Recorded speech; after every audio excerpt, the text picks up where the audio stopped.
Beredar sebuah narasi kubu paslon nomor urut 1 Anies Baswedan dan Muhaimin Iskandar mengusulkan akan membubarkan BUMN dan mengganti dengan koperasi. Dilansir dari tribunnews.com, usulan tersebut muncul dari salah satu timnas Amin. Ekonom senior Peter Abdullah memberikan tanggapannya soal usulan tersebut. Menurut Peter, pada dasarnya dunia koperasi memang merupakan pilar penting perekonomian Indonesia. Namun untuk menguatkan koperasi di Indonesia tidak bisa dilakukan secara ugal-ugalan seperti mewacanakan mengganti BUMN menjadi koperasi. Akan tetapi, jika usulan itu benar-benar dilakukan, akan dapat mempengaruhi kondisi perekonomian nasional. Sementara itu, sebelumnya Menteri BUMN Erick Thohir juga turut menanggapi usulan tersebut.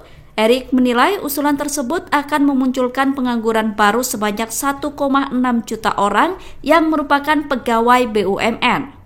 Menurut Erick, pandangan merubah BUMN menjadi koperasi merupakan hal yang sangat ironis dan tidak masuk akal. Ketua Umum PDIP Megawati Soekarnoputri mengungkapkan dugaan intimidasi yang dilakukan aparat TNI Polri menjelang pemilu 2024. Megawati keras memperingatkan aparat yang diduga bersikap tak adil. Pernyataan itu kemudian dibalas oleh mantan Kasat Jenderal TNI Purnawirawan Dudung Abdurrahman. Jenderal Dudung menyebut pernyataan Megawati adalah tuduhan tak berdasar. Atas hal itu, Sekjen PDIP Hasto Kristianto kemudian membalas apa yang disampaikan oleh Jenderal Dudung. Hasto menyinggung kinerja Jenderal Dudung saat menjadi Kasat. Menurutnya, saat menjadi Kasat, Jenderal Dudung tidak mengetahui seperti apa kondisi sebenarnya di lapangan. Hal itu karena Jenderal Dudung terlalu sibuk mengurus anaknya yang disebut sempat tak lolos akmil. Oleh karena itu, Hasto menilai Jenderal Dudung tidak mengetahui seperti apa kondisi di lapangan yang sebenarnya. Akhirnya saya bilang, Ibu,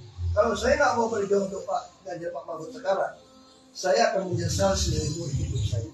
Komisaris Utama PT Pertamina Basuki Cahayapurnama atau Ahok keluar dari PT Pertamina. Ahok mengaku sempat dilarang Megawati Soekarnoputri saat ingin mengundurkan diri dari Pertamina. Diceritakan Ahok, saat itu dirinya menemui Megawati untuk meminta izin ikut melakukan kampanye memenangkan Ganjar Mahfud. Namun Megawati melarang karena sebagai komisaris utama PT Pertamina, Ahok tidak diperbolehkan berkampanye. Ahok mengaku ingin turun ikut berkampanye untuk melawan penguasa dan memenangkan Ganjar Mahfud. Ia kemudian mencermati upaya menjaga keuangan perusahaan minyak negara. Setelah memastikan sistem pengawasan perusahaan aman, Ahok tegas mengundurkan diri. Menurut Ahok, dirinya sempat dituding bodoh karena keluar dari komisaris utama PT Pertamina. Hal itu karena sebagai komisaris utama, Ahok disebut mendapatkan gaji dan bonus yang sangat besar. Meski begitu, Ahok tetap memutuskan mundur demi membantu memenangkan Ganjar Pranowo dan Mahfud MD. Ibu Mega itu terakhir saya masih minta keluar. Ibu Mega masih bilang begini, kasihan Pak Ahok kalau keluar, nanti anaknya bagaimana, anak masih kecil, nanti keluarga bagaimana. Ibu Mega tahu saya uangnya kan pas-pasan. Kalau pas mau ada kan lebih enak aja. Namanya pas-pasan. Saya imanin itu aja. Kalau pas mau ada aja, udah imanin aja. Lalu ibu itu pengennya apa coba? Seorang ibu. Pokoknya saya sekarang terhadap Ibu Mega. Beliau tidak pernah ngajak saya menyerang Pak Jokowi. Beliau tidak pernah. Karena dia tahu teman. Saya bertanya sama Ibu Mega, saya masih bisa ketemu Pak Jokowi nggak? Dia bisa dong. Kan teman. Akhirnya saya bilang, Ibu, kalau saya nggak mau berjuang untuk Pak Ganjar Pak Mahfud sekarang, saya akan menyesal seumur hidup saya. Izinkan saya keluar dari laut. Dan saya sudah bereskan Pertamina dengan track yang jelas. Presiden Jokowi meminta agar laporan terhadap seniman Putet Kertarejasa ke polisi dicabut.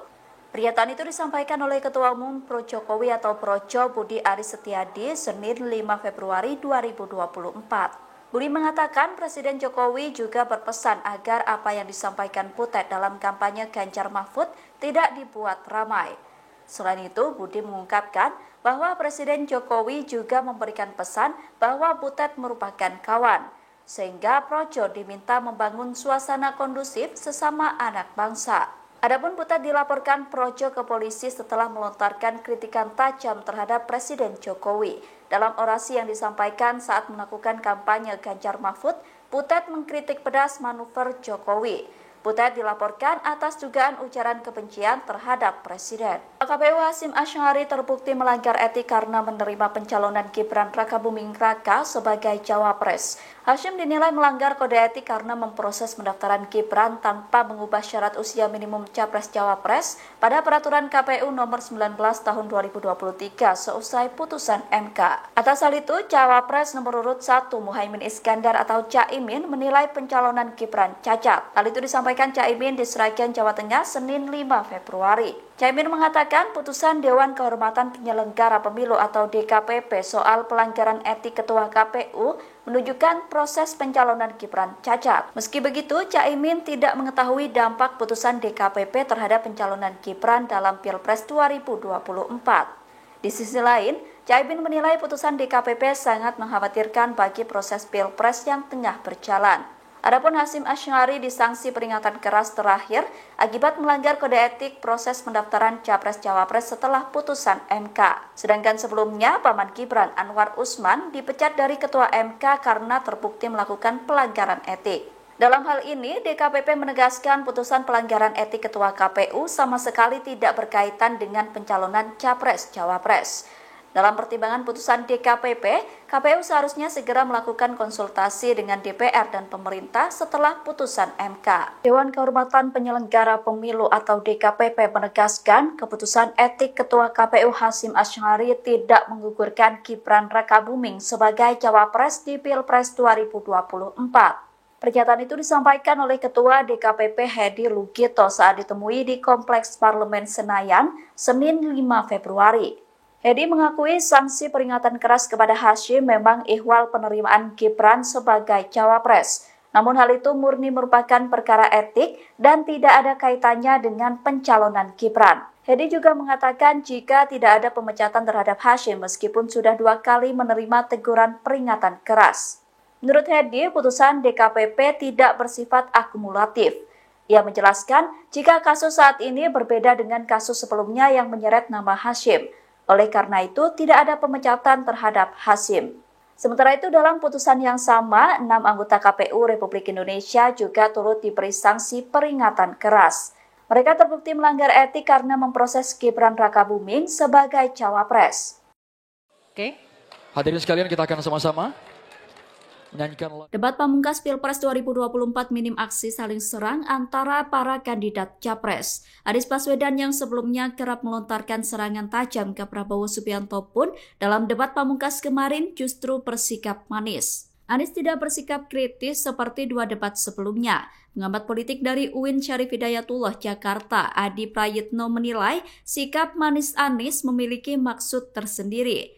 Adi mengatakan sikap Anies tersebut bertujuan untuk mempengaruhi pemilih yang belum menentukan pilihan atau undecided voters. Dengan tidak tampil menyerang, Anies disebut bisa mendapatkan simpati dari mereka yang belum menentukan pilihan. Pernyataan itu disampaikan Adi pada Senin 5 Februari. Adapun sikap manis Anies ke Prabowo terlihat saat ia kerap menyampaikan kalimat Pak Prabowo yang saya hormati. Kata-kata tersebut tidak disampaikan Anies dalam debat Capres sebelumnya. Dalam debat sebelumnya, Anies cenderung lebih sering menjawab pertanyaan secara langsung. Selain itu, Anies juga tidak lagi menyampaikan pertanyaan yang menyerang atau menyindir Prabowo. Kemudian Ibu Mega seumur dengan ibu saya. Ibu Mega itu terakhir saya masih minta keluar. Ibu Mega masih bilang begini, kasihan Pak Ahok kalau keluar, nanti anaknya bagaimana, anak masih kecil. Nanti keluarga bagaimana, Ibu Mega tahu saya uangnya kan pas-pasan. Kalau pas mau ada kan lebih enak aja. Pas-pasan, saya imanin itu aja. Kalau pas mau ada aja, udah imanin aja. Lalu ibu itu pengennya apa coba? Ini seorang ibu. Makanya saya sangat menghargai Ibu Mega. Beliau tidak pernah ngajak saya menyerang Pak Jokowi. Beliau tidak pernah. Karena dia tahu teman. Saya bertanya sama Ibu Mega, saya masih bisa ketemu Pak Jokowi nggak? Ya bisa dong, kan teman. Ini Ibu Mega loh. Jadi Ibu Mega berharap mungkin ya Ahok ini yang paling aman deh. Kalau 02 menang, mungkin karena temannya mungkin masih kebagian gitu lah. Toh pasti sampai komut sampai Oktober nih. Lumayan kan sampai Oktober kan? Lumayan dong gitu. Tapi Ibu Mega, akhirnya saya bilang, Ibu, Kalau saya nggak mau berjuang untuk Pak Ganjar Pak Mahfud sekarang, saya akan menyesal seumur hidup saya. Izinkan saya keluar untuk melawan. Dan saya sudah bereskan Pertamina dengan track yang jelas, dengan rekod yang jelas, dengan KUPS, KKP yang jelas, KPI yang jelas, model yang jelas. Siapapun yang digital melakukan yang tidak betul akan gampang audit. Dan semua perwira di Pertamina sudah merasakan bagaimana keadilan mendapat posisi. Ada internet job posting, ada lelang. Hanya Ibu Mega nggak mau jawab. Saya udah bilang Bu Polri, masa Bu Mega jam 7 malam udah masuk kamar? Ibu Mega nggak ada. Ya udah, saya tunggu besok pagi. Besok pagi jam 12 nggak belum keluar kamar. Lupa itu beliau itu nggak mau saya memutuskan yang berat. Ibu Mega bilang, biar saya yang melawan. Kalau mau di penjara pun biar saya yang tua. Jangan Pak Ahok. Pak Ahok punya anak masih kecil, jangan Pak Ahok. PKE _DKPP _Romawi 12/2023 terbukti melakukan pelanggaran kode etik dan perilaku dan pedoman perilaku penyelenggara pemilu. Cawapres nomor urut 2 Gibran Rakabuming Raka merespon keputusan Dewan Kehormatan Penyelenggara Pemilu atau DKPP. Seperti diketahui, DKPP menjatuhkan sanksi peringatan keras terakhir kepada Ketua KPU Hasyim Asy'ari. Hasyim terbukti melakukan pelanggaran etik karena memproses pendaftaran Gibran sebagai Cawapres. Menanggapi putusan itu, Gibran mengatakan pihaknya akan melakukan tindak lanjut. Pernyataan itu disampaikan Gibran di kawasan Gatot Subroto pada Senin 5 Februari. Saat ditanya lebih lanjut terkait tindakan seperti apa yang akan diambil, Gibran bungkam. Gibran tidak menjelaskan lebih lanjut terkait apa yang disampaikannya dalam menanggapi putusan DKPP. Sementara itu, Ketua TKN Prabowo Gibran Rosan Roslani mengaku tidak terlalu memusingkan putusan DKPP selama tidak mempengaruhi hasil pendaftaran sebagai Cawapres. Rosan juga yakin jika putusan tersebut tidak akan mempengaruhi elektabilitas Prabowo Gibran. Download Tribun X sekarang, menghadirkan lokal menjadi Indonesia.